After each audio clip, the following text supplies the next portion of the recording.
Hello and welcome to the Smart Women Business vlog. I'm your host, Jane Mackay. Today I am speaking with Maya Gaddie, business coach and mentor, about her amazing entrepreneurial journey. This episode was recorded earlier this year, but I delayed publishing to be sensitive to the incredible time of COVID that we're all experiencing right now. I think the time has come to recommence the vlog, and you can all learn hopefully from Maya and her incredible wisdom today. To find the show notes for this episode, head to my website, janemackaycommunications.com.au/blog.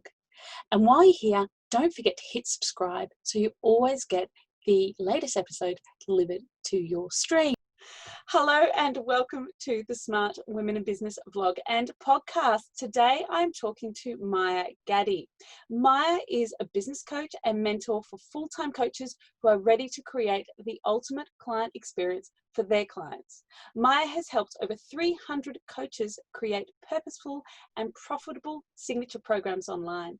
Nowadays, she works with her clients to easily and successfully fine-tune their onboarding and offboarding processes so that they are no longer the bottleneck in their business.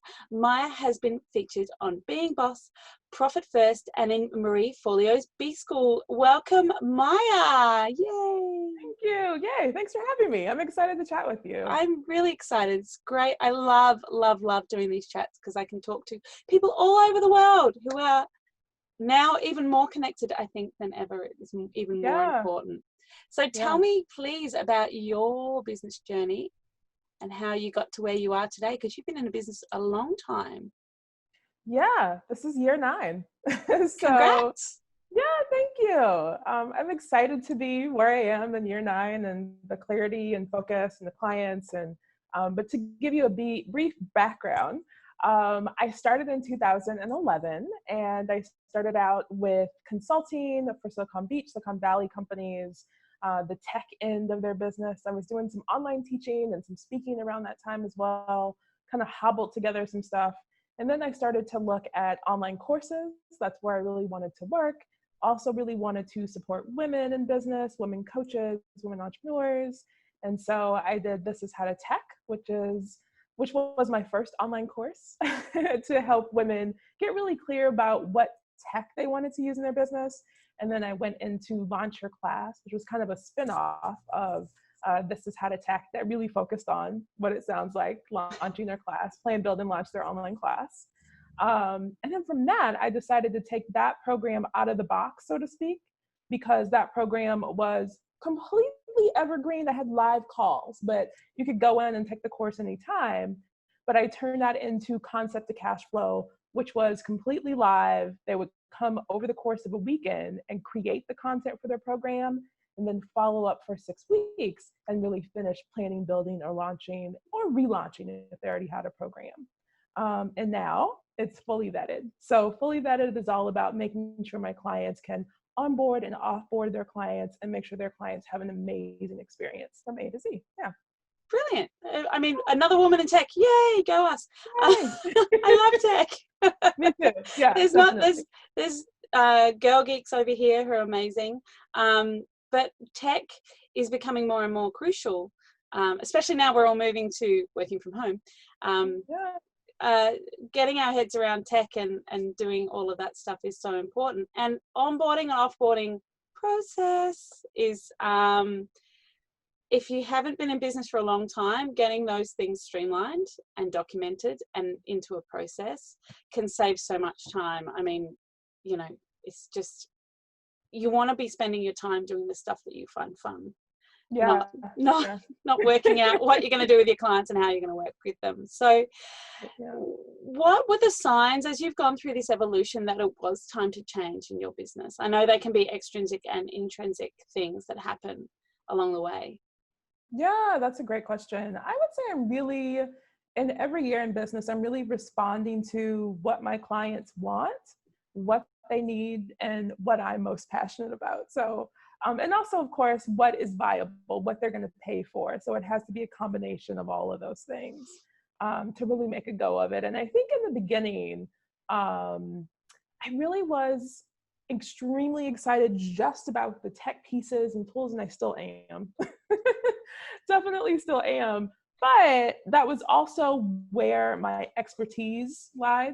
And so now it's really evolved over these years to work with so many women to help them launch their program or relaunch, restructure, those kinds of things. And so Fully Vetted feels like a combination of all the things I enjoyed the most. Yeah. Over the years. You got to love it. And I work with clients every day and they're like, oh, this is who I work with. And I'm like, are they the people you want to work with? And they're the people that are going to pay for the thing that you love to do. And that's where I think oftentimes from startup to I'm in year 11 of my business, that's the thing that really gets you going through that real evolution to that place of joy in your work, I think. Yeah, I think so. I think I think at each phase there was certainly joy and evolution and progress. But now, of course, this feels like the most aligned and exciting part. Yeah. Alignment is important. And I think that when you're working with people who you love to work with and you love what you're doing with them and then they value you, that's where that really special happy and excitement comes from. So yay, congrats. It's exciting because so many women, and that's the point of this podcast, is to tell people that you might be in year 1 or 2, but you can get here. You've just got to keep going, and you'll never work a day in your life again, as they say. I wish that were true at the moment. So how do you manage your life as an entrepreneur? Obviously, you've traveled recently. Monica is from California and is currently in Dallas. I think the way that I manage it is I always have a plan. And I look at it at a kind of like every 90 days. So I have a general overall, like, this is what I want to accomplish for the year. Here are the big picture goals. But I really do some detailed planning every quarter. Look at the budget, look at what the objectives are, look at projections, look at the actual task. What am I outsourcing? What am I sharing with my assistant? What am I doing? All of those things. I like to have a lot of space in the afternoons, so allowing for that. My mornings are pretty regimented, but that's also the time that I know I'm going to get the most done. Yeah, so 100%. After lunch, I'm like, nap, maybe. Yeah. Maybe create some content, do a little bit. Do some crazy stuff. Down. Yeah. I always start the day with the hard stuff and finish the day with the fun stuff, which for me is web design. I'm like, if you just get through this hard stuff, you're allowed to do web design as your little reward in the afternoon. Oh, that's cool. Yeah. I love that. But you can't push. You can't push all the time. Yeah. You have to have balance, but also I think clarity in what you are trying to achieve, and know yourself enough to say, I'm going to put these tasks in this particular order. Eat the frog first. And knowing and you can't go into working for yourself as if it were a job, like in an office where I've got to do this, I've got to do this. You just got to get creative with yourself and how you work and do that for you. Which can be a transition, especially shout out to all the people who are working from home at the moment, and it's a big transition. So how do you think going forward, this, what is it, the 19th of March, 2020, going forward with the fallout from the coronavirus pandemic, how's that going to affect you, the way you work and your clients? Yeah, that's a wonderful question. So every month, twice a month, I have a community call for all my clients, coaching, co-working, and connection. Last week, we had a call that ended up being not 100% centered around the coronavirus, but a good chunk of that, we talked about what's next, what are we thinking, what's going on. And I think some of the biggest takeaways for my clients were thinking about what their clients are thinking, really putting themselves in their client's shoes, figuring out what's next, probably certainly postponing or canceling in-person events, figuring out what that looks like and how they want to serve their clients, diversifying and what's really going to work well for their business. And I think a lot of that is essentially bringing what they do offline online. And what does that look like in that way? So I think those are the things. I think for me, it's similar. Definitely diversifying in terms of not doing a whole lot of in-person networking. Zero. Yeah, zero right now, Yeah. exactly. And so where most of my business is online anyway, if I'm in a Mm. different city, I might pop in and go, oh, let me look at what events are happening, that kind of thing. So now it's like, let me look online in that way. And I think also the main thing that's changing for my business is really kind of going back to the format that I was doing with my previous program. Mm. Not going back to that program necessarily, going, oh, all of that was completely virtual. I had a live virtual event pretty much every quarter. So let's just do that and have a lot of fun with it and do this program in that way. So that's exciting. I think there's Yeah. huge opportunities for us who are set up to work online to help other people navigate this transition that they're going to go through. And it's like, you know what? It turns out all those meetings could have been emails or conversations. And like a friend of mine said, what, Zoom the other day? I'm like, dude, Zoom, come on, I'll show you how. Yeah. And yeah, Zoom is where it's at. You can do everything, every meeting you'd normally have, you can do on Zoom. So and that's just one of the tools. So what are the other tools that you do use to keep your business being super productive? Yeah, so for a full list, it is totally free. It's on my website, mayagaddie.com Yeah, /checklist.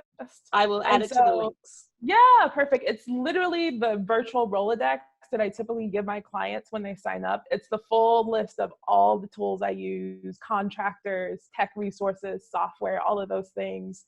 I would say outside of that list, the comprehensive list of that, Zoom, obviously, active campaign all the time, Google Analytics. I feel like I'm going to miss something because that list is pretty long, but those are the main ones that are kind of like an everyday sort of thing, I suppose. Yeah. What's your favorite project planning tool? I know a lot of people have this controversial, but and communication with team members. I have tried a ton of them, and so we kind of go back and forth between Google Drive and Monday.com. Those are my Okay. two. Yeah. Yeah. Google Drive. And I I think live. it's just how my brain works. Yeah. Yeah. I live in G Suite. But I love Airtable. If you haven't given it a go, I do plug it regularly. I'd get no kickbacks from that, but that is the way my brain works, because you can have the Kanban layout and it's like a mega color coded spreadsheet, which just brings me joy. Because I'm back to the geek life. I didn't choose the geek life, it chose me. So one of the things, yeah. We're comfortable with it. Yeah, definitely. Yeah. One of the things that affects every single entrepreneur I've ever known is imposter syndrome. So what are your methods to overcome this, and how do you respond to the bad days in business? Let's see. I don't know if I have a whole lot of bad days, but I think I have bad moments, maybe bad hours. Yeah. And so I think what I really try to do is come back to myself, I guess, and reassess. And what that looks like in real time is maybe take a walk or do a meditation. And then really think about, okay, so if this particular thing happened, let's say someone made an off comment on a post or something. This actually hasn't happened in a while, but this is an example. Someone made an off comment. And most of the time it's not, or at least in my experience, it hasn't been like a horrible comment. It's just slightly off, or someone who is not necessarily in the industry, who doesn't understand that kind of thing. Then I say, and it kind of bothered me, or kind of, dug in, and I said, I got to thinking about it a little too much, overthinking it. Then what I would do is say, okay, Maya, that's fine. Go ahead and process that thought, finish with that thought, come back, center, meditate, or go for a walk if you need to, and then put it into perspective. Yeah. Like, what does that really mean? Is there something that you can take away from that situation, or from that comment, or from that thing that happened? And is there a part that you are very strong in your voice and what you think about it? So I think you have an opportunity sometimes to write, to do a video, or just simply process it and say, the next time that happens, I can do this. And right now in this moment, I can do this with this particular thing. Yeah. And it's, for me, it is that, when you're managing and you're looking at dealing with a lot of people on social, you do encounter the bad guys and bad gals. And it is just part of the job.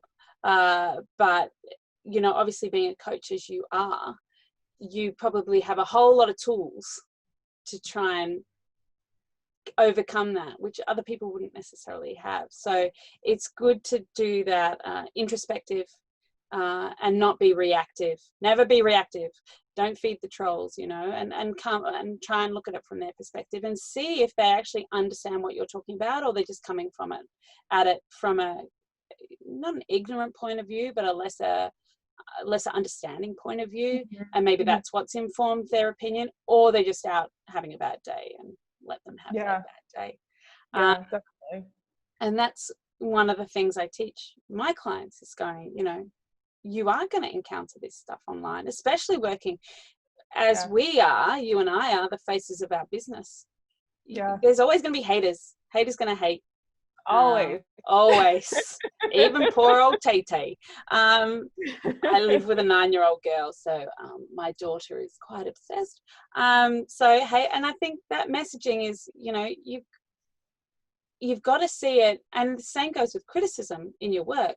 It's not necessarily about, it's not you. You know, when you're getting feedback from clients, it's not about you. It's not, they're not attacking you personally. They just don't like the way you've done something, especially in creative, which coaching is creative. You know, you've got to think on your feet and be responsive and, you know, come at things from different points of view and angles. So that's where you get creative. So, agreed. That could be really, you know, when you're helping clients, because you help clients essentially transform. And that can get you know, within transformation, there's always an opportunity to evaluate, to reevaluate, and to really look at what the next phase is for that person. And that's not always easy. No, it's not. Right? Transformation is hard. So being really clear on where they are and being able to center, come back to self each day, each week, and be able to evaluate what that progress was, in addition to what do I need to change here, right? What do I need to change about what I'm doing and how I'm responding, those kinds of things, for sure. That reflection, like, don't go too far back, but so often we just push forward. And, you know, if you'd told me 2 years ago I'd be where I am now, or 10 years ago where I'd be, or 9, you know, you got to have that reflection in there and give yourself snaps. You know, you've done this, and part of what you and I go through with our clients is going through that transformation.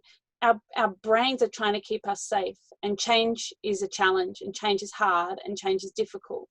But once you've come out the other side, that's the new normal, you know, and it won't feel scary. So we're all going to go through a lot of change now, right? So figuring out what our new normals look like, and really feeling into that and being clear about that and exactly how we want it to go, given what we have, which is hard, but also an opportunity for us to think about what we want next, what we want to see, what's our vision. And what's important. You know, I think a lot of people are going to come out of this going, okay, well, what's important in my life? So how are you assisting your clients, you know, through this challenge? You know, I would say a lot of what I do with my clients in general, but also especially during this time, is ask really good questions and truly say, get them really clear on what it is that they want, and then have them focus down and say, you're saying you want this, but you're doing this, or you're doing all of these things, or you're still attempting to kind of live in this past normal. Now we're in this new normal. So let's map out what that looks like and map out exactly what the tasks are, and see especially when you think about your onboarding, offboarding process, what does that look like? And a lot of times it's a lot simpler than they might allow for. It's just being thoughtful and clear and over communicating and really letting their clients know about what's next and how they're doing things. So I think we're going into a time where people are going to care more, they're going to communicate more, and we've built sophisticated systems in our business, but really we're in human to human business, and it all comes back down to communication. And I think we're going to get a lot of clarity around that now. Yeah, that's a good thing. That's a positive. Yeah, I've been focusing on the positives. The positives are, you know, people will see that they don't need to live with all these things. You know, as long as their people are safe and they have these meaningful relationships, I think that's what's going to come out of this. So I'm hoping, anyway, and a reduction in pollution, but we won't go into that. No, deeper connection, right? Yeah. That's one of the things for sure. And I think just, you know, if you're one of the people who's been in online business, or even just doing something alternative to the typical lifestyle, and you've seen something in a friend or a loved one and said, you know, I really wish you would consider this, or maybe you should think about this, or you could work from home on Fridays, that kind of thing. The conversation and the opportunities are just going to come. Things are going to flow a little bit better in that area, I think. Yeah, and I think that all of us who have been doing it for a while can gather our resources that, you know, we've all been developing content for so long. Like for me, it's marketing, you know, and the resources that you have about process and connection, and we can put all that out there now, and there'll be people that really, really do need that. It's not putting content out for the sake of putting content out anymore. It's, hey, I know you might have not been really thinking about online business, but now you're in a position where you have to do it. Yeah, take this, it will help. And if you need something, ask. So definitely. Yeah, if you need a tool, just ask. Someone knows. They can point you in the right direction. There's always someone who knows, and join those online communities that have been around for ages and are a wealth of knowledge. So, and hit up people like Maya and I, because we will help you.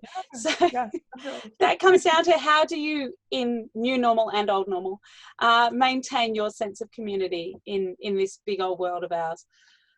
Yeah, so I think I'm lucky in that, like you, with the online business portion, I'm used to having conversations with peers. I have some standing conversations on Zoom that happen quarterly. I have my community calls that happen. I have one-to-one calls. Again, there's a lot of Zoom happening. There's a lot of Zoom. With clients. And I think even some of the things, like there's a few people here that I would have typically gone out to dinner with, or just in general, I know that'll happen a few times throughout the year. And I've already suggested, we could have a happy hour together over Zoom. We could have a dinner together over Zoom, those kinds of things, right? So really kind of, I guess, thoughtfully thinking about, and probably based on what you would typically do with that person, how can I translate it? How can I do that online?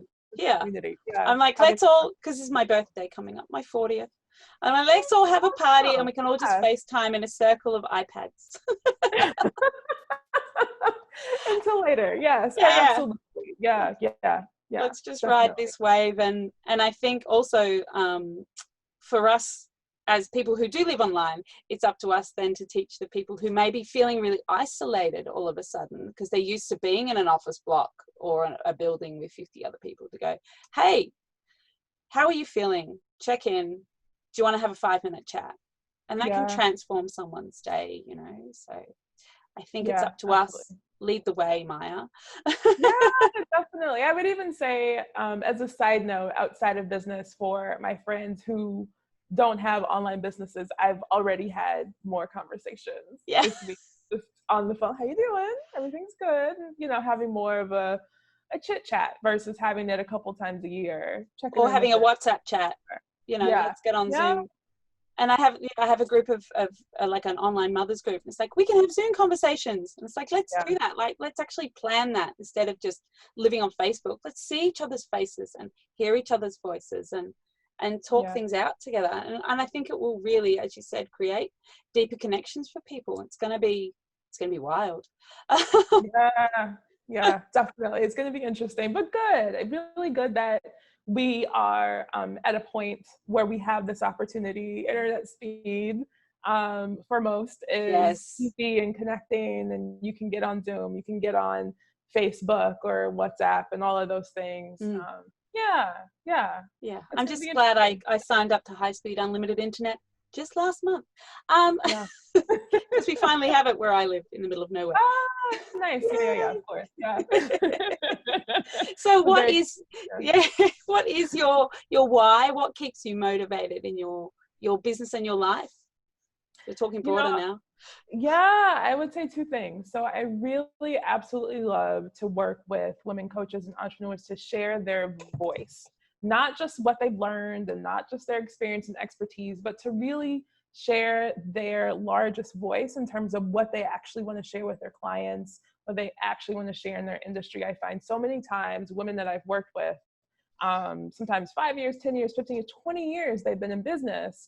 And they, they have their thing down, they have the things they do that work, but they have this message, this calling that they really want to get out, and they're maybe a little bit timid about it, or they know that this piece is working, so they don't want to rock the boat too much.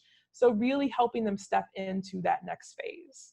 So that's one thing. And then I would say the second thing is helping them create an amazing client experience. Because I believe that creating an amazing client experience is really going to allow you to create an amazing business experience for yourself, because it's going to be in tune with you and how you work and what you do. So those two things, voice and client experience. And so many people I see who are incredible, and obviously I work in marketing, so it's getting that clarity around what they want to say and what is their true voice, and not trying to be like the other big people in the world and just going, you don't have to be Marie Forleo, as much as we all love her and her amazing hair. You don't have to be her. We all have something to say, and our clients will engage with that as long as you are authentic, because people will sniff out inauthenticity in a second. Yeah, totally. Agreed. I think that, so my podcast, Bring More You to Your Work, but I bring that up because I like the name, as it relates to what you're saying. It's all about bringing more of yourself into what you do, that awkwardness, that quirkiness, that weirdness, or whatever it is that really makes it you. Allow that part to shine and be totally okay with that. Of course, you're gonna, have to feel into it, especially when you're starting, but allowing that to be a huge part of what you do and how you connect and how you make those deeper connections with your clients and with your audience. I think it's really important. Yeah. I think, is that your number one tip for all the smart women in business in the world, Maya? I would say so. Yeah. Allow your yourself to shine, right? Yeah. Whatever that is, bringing more you to your work, really showing up for that and sharing your voice, sharing the thing. And oftentimes, I guess, at least in my experience with my clients, it's like, it's this one thing or this one larger message that they want to share. It's like, you know what I really want to tell this industry? Yeah. You know what I really want to tell my clients? Yeah. Say that. And there's so many people who go, oh, I can't say that. Yeah, you can. You can. Unless it's hurtful or completely controversial. You don't have to sound like everyone else. Just be you. Yeah. Absolutely. Agreed. Yeah. So obviously you have your podcast, and I will link that in the show notes. So where can listeners find out more about you and your amazing work? Totally. So mayagaddy.com, of course. And then I'm everywhere, especially on Instagram, at Maya Gaddie as well. Oh, I love Instagram. My poor little neglected Instagram. Thank you so much for chatting with me today, Maya. I will put all your links into the show notes so people can find out more about you and how you work and what you do. And I really appreciate your time today. Thank you so much. Yeah, thank you. It's awesome to chat with you. You too.